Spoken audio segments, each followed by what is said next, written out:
Welcome to the Wednesday Team Prosperity Weekly Meeting. Today, what we're going to talk about is either stuff that's come up over the week or stuff that comes up continuously that impedes agency or individual agent growth.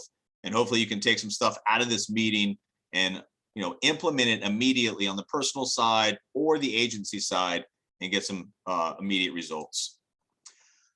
We're coming upon a time where A, it's going to hit the holiday season, Thanksgiving, Christmas, but B, you also start to get people starting to think about, their missed year-end 2021 goals or what they're going to be doing next year to make, it different in terms of the activity and the results from previous years. So understand that when you're talking to people, all we're trying to do on the front end is mainly go through a process of disqualifying people so we can talk to the right people, put time, energy, resources behind them. Remember, your worst phone call ever, guys, is going to be better than no phone call at all. So we keep coming up with this. Don't be afraid to go out there and trip over yourself, get the rocks out of your mouth, fall over, just make a complete idiot out of yourself in the beginning, because that's the path. Those are the stepping stones to get to the point where you feel fluid with your language, your communication, conversation, and you're effectively getting the right message to the right people. That doesn't happen overnight. Last week, guys, we talked about, in the team executive boardroom, failure happens along the way to success. Disruption creates massive opportunity. Why we're poised to take advantage of disruption, what it's really worth to you, your partners, etc. Lead generation through value creation, and then creating growth from top performers. What does that look like? How to get more people into top performance. This week, we're really talking about front loading your business. We're going to go over some overview this week, and we're going to go into details over the next couple of weeks on marketing, lead generation. But when you look at front loading your business, website traffic, meetings, whatever it might be, there's certain things that you can do to work really hard. There's certain things that you can do to work smart. You get the same results from less work, less energy, input, resources, whatever you want to call it. It works out better for you, and you're able to teach others how to grow agencies more effective.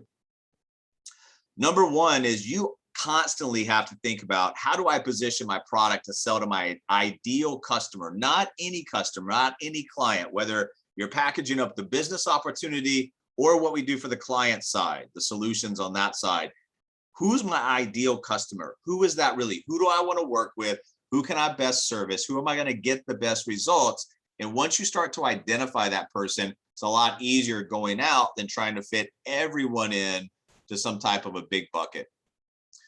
You have to understand that when you're out there, you always have to anticipate resistance. That's why a lot of times we lead with value. We lead with things that are free, giveaways, but you always have to anticipate resistance. Your goal in the very beginning is to get the prospect talking about goals and problems, not product, services, what you do, but what is it they either want, what do they want to avoid, and then your end destination, your objective is to sell that appointment, not the product. The appointment creates the opportunities for you to further educate, create the outcomes.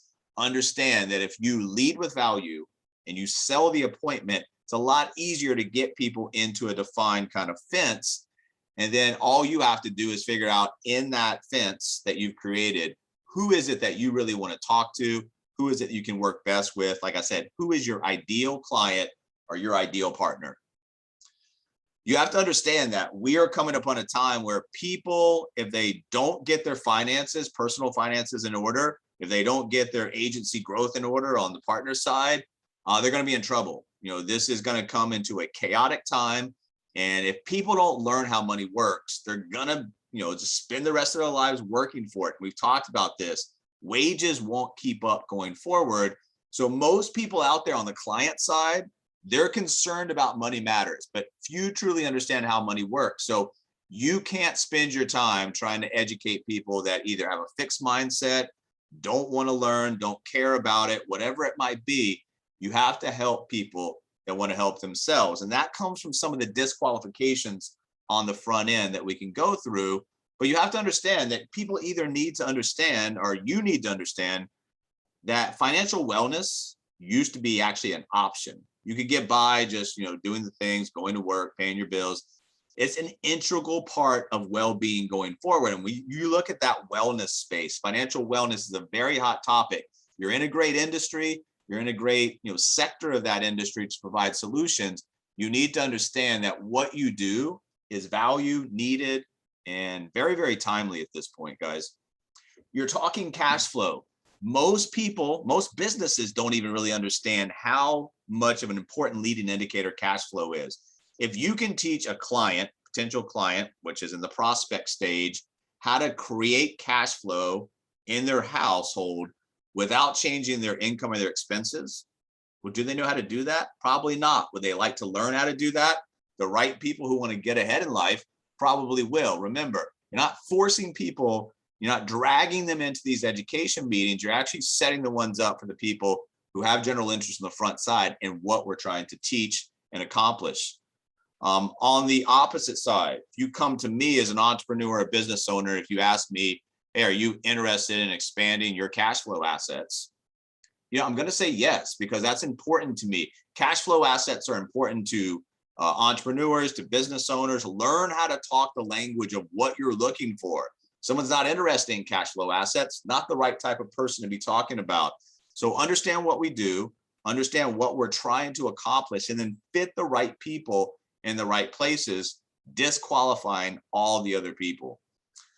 Boring makes you money, guys. When you're looking at front loading your business, remember, you can work smart or you can work hard, but you have to understand you're in the contact business. You're introducing solutions into the marketplace, whether that's on the client side or the partner side. That requires, a recipe of daily activity, the ability to follow up with intention, with objectives, with next action steps in mind, and then being methodical in your approach, understanding what you're doing, what that's manufacturing, and how to kind of throw fuel on the fire.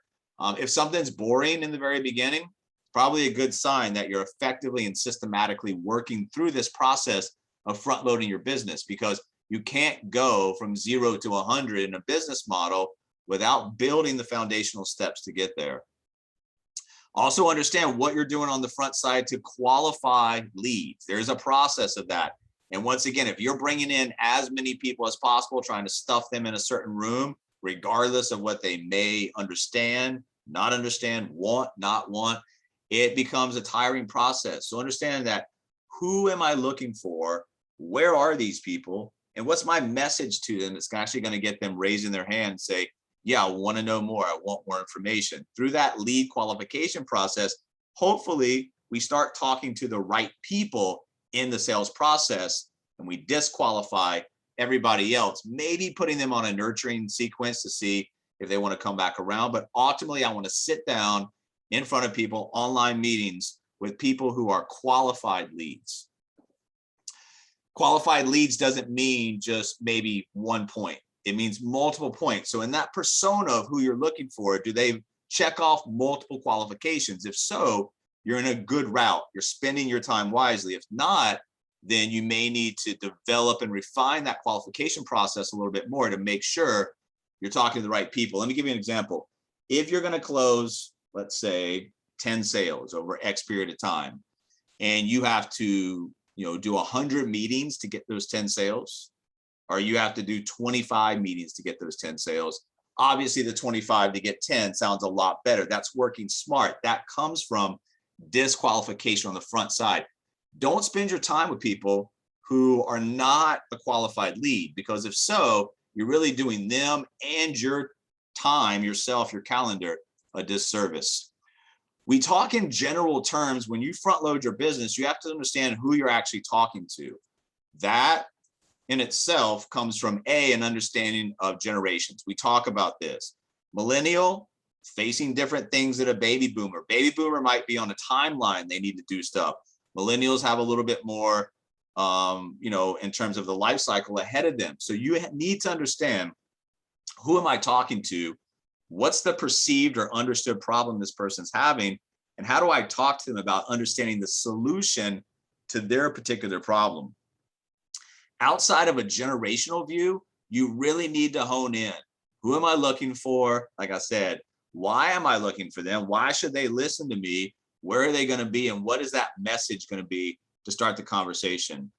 You can build agencies with very defined, growth, or you can build agencies with just random sporadic growth. I guarantee you that if you bring in less amounts of people, but you qualify them on the front side, you spend time, energy, resources training them, you have a much better chance than just throwing stuff against the wall. Because, at the end of the day, we're trying to create a professional organization in which the people that come in have every chance to be successful, whether that's on the client or the partner side. Starts at the very top with how you market, what you say, who you're talking to. And ultimately, when you look at front loading your business, you want to get from an outbound perspective to an inbound marketing perspective. And that, once again, starts with understanding, who am I looking for? Where are they? And what am I going to say to them throughout the structure of inbound marketing? You've got a lot of different things that you can concentrate on. And once again, if you have one thing that you're doing, even if you have a multi-million-dollar business and the only thing you're doing is Facebook marketing, that's a one-legged stool. That's a very dangerous business model. If you have leads coming in from multiple places, even if it's just trickles, that's a solid business model, because if something dries up or falls off or changes, then you got other stuff that you can count on. So inbound marketing doesn't happen overnight. It's a process that we go through and we build over time. But ultimately, you have to understand that anything you do, whether it's as basic as sending an email out, subject lines matters. If you got great content, great offer inside your email, but nobody opens it, nobody ever sees that. So the main thing you have to understand is people scroll, people get a lot of emails, people are on social media. You have to stand out, get right to the point, and create enough interest to get past that all important click to actually read the body of the email. Some of the things that you have to understand when constructing subject lines is you have to appeal to the emotional aspect of, or the psychological aspect of the reader. So don't just put in bland, unemotional information. Get down to the point where you understand, kind of like on a daily basis. If you're getting emails from random people that you don't know and you're opening those emails, what about that email made you open it? Learn from the marketers that are doing it well, implement that into your business. Also understand that as you're posting stuff, what people are going to see. We've talked about this before on the phone. Facebook, for example, people scroll on daily average the length of the Statue of Liberty. So how are you going to stand out? Understand that if your most important part of your text is up here, they read that last. They're going to be gone. They're going to be scrolled past this. So understand the meat of what you say or what you do has to be the thing that stands out and comes out first. And then as you speak to people, you guys need to understand there's a pipeline. I've been drilling this into our meetings for a couple of years now. But ultimately, if you understand this pyramid, you can increase the flow of your pipeline and you can get qualified leads coming in, because at the end of the day, you just have to reverse engineer this and dissect it backwards. All of the components of this equal mastery. So for example, if you want to give somebody an action step, you want to lead them to an action step, which we always do, that's got to come from the fact that you've developed and uncovered a solution for them. That comes from knowing a problem that comes up from the information they gave. All of this up here starts with your ability to get out in the marketplace and develop rapport, trust, credibility in what you're trying to do. If people talk, which people love to talk, they will give you all the information that you need to lead them. Now, do they want to take the next action step? That's up to them. Our job is to lead them to that and pretty much demand they take that action step. Without the action step, you're in a constant cycle of just random communication. So you lead them. If they don't want to take it, you move on to somebody who is interested in taking that next action step.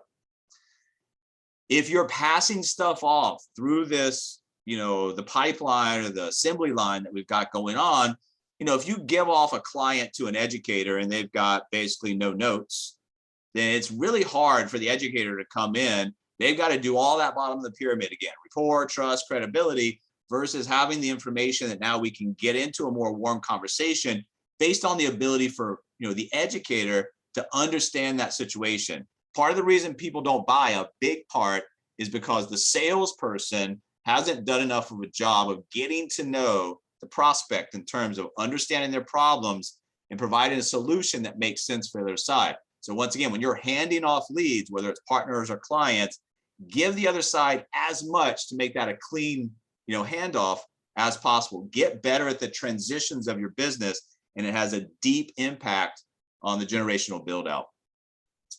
Front load your business every day by 3 activities. Now, the third activity is going to be peppered in at the right opportunity, but you're building your network every day and you're engaging with your network. Entertainment, education, all of these things. Through that engagement, you're going to get alignment. You're going to get certain people start to align. Drive the traffic from the post online to message centers. Talk to people. Get good at understanding what people want and how to effectively position yourself to help them get what they want. Product, services, that's all great. That's an avenue and a roadmap to get them there. But the end destination is going to be unique to the people you're talking to. Also understand that if you want people to stop even for a split second on social media, 2 things. Number 1, the image. The image can be up to 90% of the post. So cool images definitely get people at least stopping for a second. And then also, inspirational stories of transformation. It doesn't have to be long and lengthy, but just understand pictures and stories of transformation. The combination of those 2 things make great posts that get engagement and then get alignment and get off-post communication going. What's your message to the people? So once again, you're not just speaking to tens of thousands of random people, you're speaking to specific types of people. What's your message to those people? And once you hone in and get a good message that's getting a good percentage of those people raising their hand, responding back, wanting additional information, it's on from that point because you're developing a pipeline. Inside that pipeline will be different cycles of communication. By front loading your business, everything else trickles down through what we've created in terms of our digital factory. You have to bring in the right people in terms of clients and the right types of partners. You can get very tired working a business like this and make little to no income if you do it wrong, or you can work smart, make a lot of income. And like I said, sit down daily with the right type of people who are qualified prospects who you can potentially help. So it's not how many, it's what is that person, the quality of the person that I'm bringing in. This is what, especially on the agency growth side, guys, when you're looking at a potential partner, there's money, resources, time, energy. There's a lot going in. The recruitment process doesn't stop on the onboarding. It's a 90-day cycle past recruitment for total recruitment. And when you look at something and you look at a situation, I want to disqualify. I want to get rid of somebody who I don't think is going to make a good fit as quickly as possible. When you hear people talk, it's in the way they talk, what they say. You have to be able to read somebody. And when you learn how to read somebody, you can start to disqualify much quicker, which frees up your time to spend that time with the right type of person.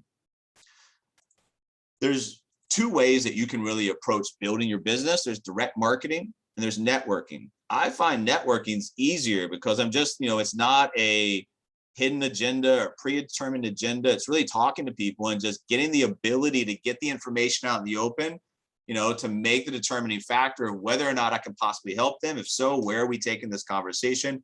Where's the next action step versus just going out there and continually pitching, selling. That's a tired way to continuously go in the marketplace. And what happens is your audience just starts to shun you at some point. So understand that, networking, being yourself, being authentic, just talking to people uncovers information and leads to, what you're looking for in terms of either the disqualification process or the next action steps. If you're looking for professionals, real estate agents, insurance agents, CPAs, whatever it is, these people want to be found. Understand that, online directories are a great place to reach out and do what we just talked about. Not pitch, sell, recruit, but actually network, seeing how people are doing. See, if you've got the easiest way to do some of this is reach out and let people know, hey, I've got questions about your business. They'll call back, they'll answer back the emails. Trust me, people want to know and people want to tell you about their business. And when you ask questions about their business, It's the best way to get, opening conversations going. 70% of the small businesses are owned and operated by a single person. So if you're the type of person like me, I like to work with entrepreneurs, small business owners, because there's a lot that goes through. They've got usually their business income, their personal income, everything's kind of flowing through. They're stressed out. They're wearing a lot of hats. They need somebody on their side. These are people I love to talk to and understand that you're getting in front of a small business owner. There's potentially a lot of things that you can do to help them. Once again, what is your persona? What is your message to that persona? Where are you finding these people? And then once you understand that, you've got to have activity every day, networking activity, marketing activity, whatever you're going to do. If you have no activity, you have no outcomes. Just do something daily for your business and it'll compound over time. You also need to understand that, for example, if you're looking at people and they're looking to get ahead and you're looking, to bring in possible, entrepreneurs that really aren't entrepreneurs yet, building the bridge. A lot of people out there are looking for a side hustle. We've got an amazing, quote unquote, side hustle where, just for opening your mouth and opening a conversation, getting some information out and getting referrals over, somebody can make some great income. Well, if you look at the opportunities for side hustles out there right now, people, side hustle can be something where you put hours into, you make very little. It can be, just like our business on a full-time basis. You can work smart or you can work hard. Look at the side hustle over here, that big green 50%. They haven't started yet. The other part, 36%, I've started, but I'm making less than $500 a month. 14%, I'm making over $500 a month. So 86% of the people haven't even started yet or have started and are making less than $500 a month. Because you can get in front of these people and show them a legit solution to building a side business that has a lot of help in terms of, human infrastructure, online infrastructure, physical infrastructure.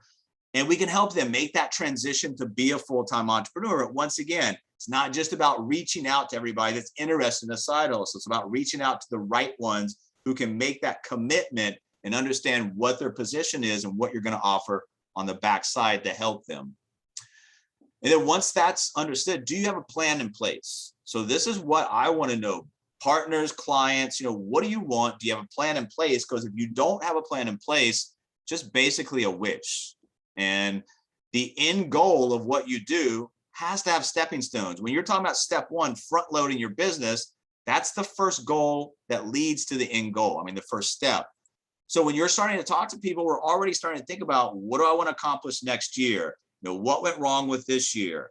Whether it's a client or partner, learn how to talk to people about looking forward, getting them thinking about, what do I want to accomplish? What do I want to avoid? And helping them, insert yourself to help them either avoid that pain point or get to the goal.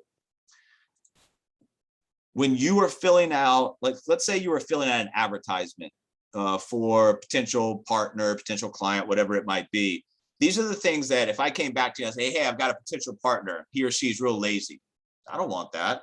Oh, they blame everybody all the time. They're wasting time. They don't do anything.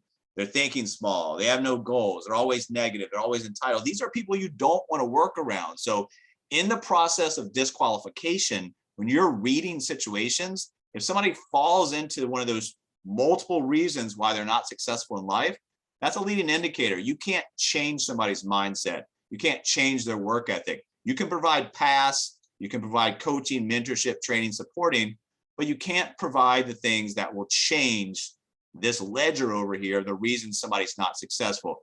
Understand how to disqualify, because remember, being at the right place at the right time and recognizing the opportunity is not enough. You have to take massive action. Without action, there's nothing. You also have to understand, when you're building agency growth, the people you're coming in as potential partners, potential clients, what you've done to disrupt business model, to disrupt, personal finance, whatever it might be, the value of that disruption is probably going to be different for everybody. So learn how to spot that value into somebody's situation. If somebody wants to spend more time with the kids, they don't want to commute, they got a terrible boss, that's the value of the disruption that we can potentially offer from our side. And then you get out there in multiple ways, whether it's personal contact, online, events, webinars, referrals, You have to get the word out there that, that you have stuff in terms of value on the front side that can help people. You have stuff on the back side, education, solutions, services that can get them, like we always talk about, what they want potentially. And then look, check it out. So once again, if you're leading, front loading that pipeline with those guides on how to do X, Y, Z, whatever it is, that's really all you're doing. Hey, check it out. This is going to teach you, you are X, here's Y. It's going to teach you how to do whatever it is that you're trying to do. And when you lead with value, you have a position of power in the conversation. You create leads off of that. And we've got a pretty good automated and manual follow-up system to make sure things don't fall through the cracks. If I would rather somebody actually text me than call and leave me a voicemail. So, everybody's has communication preferences, but understand that if you don't use them all, you are probably in most cases failing to reach a prospect in their preferred method of communication, which doesn't allow them to receive or respond back in that preferred method. So understand, reach out on all methods to give them the opportunity to receive and respond back the way they want. And once you front load your business, guys, with enough of a pipeline of, cycles of communication, when you're getting people into these presentations, whether it's education on the partner side, education on the client side, this is where, your return on investment comes in. This is where all your activity kind of manifests into an opportunity for you to create outcomes. And like I said, if you are talking to the right people, you should have pretty high conversion rates. If you're talking to a lot of people and there's lower conversion rates, only thing that means is you need to tighten up the disqualification process on the front side. And then you're an educator. So when you're out there educating people, you have to understand that sometimes you're in the position where you have to make the other side realize that what they're doing is not working. You can't be aggressive, but you have to be assertive.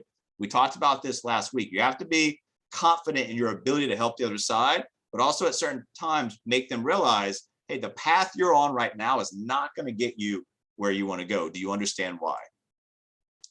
Part of the thing that we've been really talking about over the last few months is inflation. And when you're able to take a business model and you're able to talk about, newsworthy topics like inflation, does the average American household know how inflation over possible long-term is going to affect them in terms of their cash flow, their purchasing power, their ability to keep their standard of living? If not, they need to educate themselves, because those people who are non-educated, they're not learning how money works, they're going to be left behind in a big way. Why would somebody not want to know how to get through this period of time and not only survive, but thrive? At the end of the day, your personal plan, very, very, very simple. We broke this down. 12 to 15 appointments per week. What's an appointment? Somebody with a reason to do something. That comes from front loading your business with the right type of people. Once again, 12 to 15 qualified people per week. Watch this business take off.